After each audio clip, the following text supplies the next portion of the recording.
नमस्कार साथियों। यूएसए और बांग्लादेश के बीच जो डील साइन हुई है, उसमें भारत के साथ खेला हो गया है।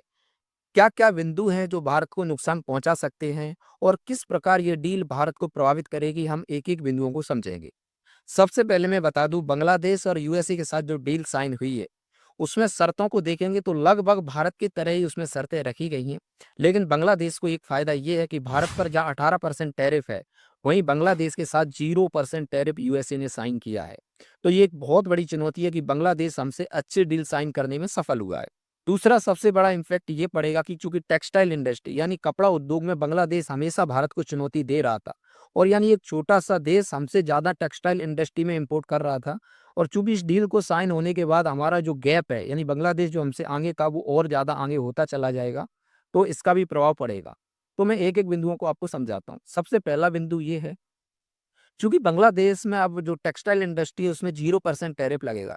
यानी बांग्लादेश में अगर कोई टी-शर्ट है, शर्ट है, वो ₹500 की बनती है, तो वो यूएसए में भी जाके ₹500 की बिकेगी।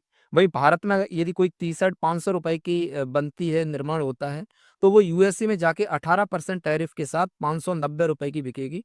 चूँकि ये ₹90 का गैप है, वो हमें प्रभावित करेगा, क्योंकि जब समान तरह की वस्तुएँ सामने खड़ी होंगी और अमेरिकी कस्टमर है वो देखेंगे, तो निश्चित रूप से वो बांग्लादेश की टी-शर्ट खरीदने में ज़्यादा दिलचस्पी दिखा सकते हैं। नेक्स्ट बिंदु जो सबसे ज़्यादा भारत को इम्पैक्ट करेगा वो ये है कि यूएसए ने बांग्लादेश को शर्त रखी है कि कॉटन यार्न यानी टेक्सटाइल इंडस्ट्री का जो कच्चा माल है, वो बांग्लादेश अब यूएसए से खरीदे। इससे पहले बांग्लादेश क्या करता था, जो कच्चा माल था वो भारत से खरीदता था और उसके बाद बना के वो विदेशों में इम्पोर्ट करता था। चूँकि अब यूएसए ने शर्त लगा दी है, तो जो कच्चा माल है यानी कॉटन वगैरह है, वो बांग्लादेश भारत से खरीदना बंद कर देगा, जिसके कारण भारत का जो कच्चा माल है वो भी बिकना कम हो जाएगा। यानी टेक्सटाइल इंडस्ट्री में जो हम राहत चाह रहे थे इस डील के माध्यम से, जो हमने यूएसए के साथ की है, वो अब लगभग हमें लगता है कि शून्य साबित होगी, क्योंकि जहाँ हमारा कच्चा माल भी अब कम इम्पोर्ट हो पाएगा, और वहीं हमारा जो बना हुआ माल है वो भी इंटरनेशनल मार्केट में संघर्ष करेगा। तो ये बहुत बड़ा भारत सरकार के लिए एक सचेत करने वाली बात हुई है। हालाँकि ये जो डील साइन हुई है, वो भविष्य में भारत किस प्रकार से यूटिलाइज़ करता है या नए-नए विकल्प निकालता है, ये भविष्य में ही पता चलेगा। लेकिन राहत वाली बात ये है कि हमने जो यूरोपीय यूनियन है उसके साथ एफटीए यानी फ्री ट्रेड एग्रीमेंट कर लिया है। तो हो सकता है कि हमारा जो माल है वो अमेरिका ना बेचे, लेकिन जो यूरोपियन मार्केट है उसमें ज़रूर बेचेगा।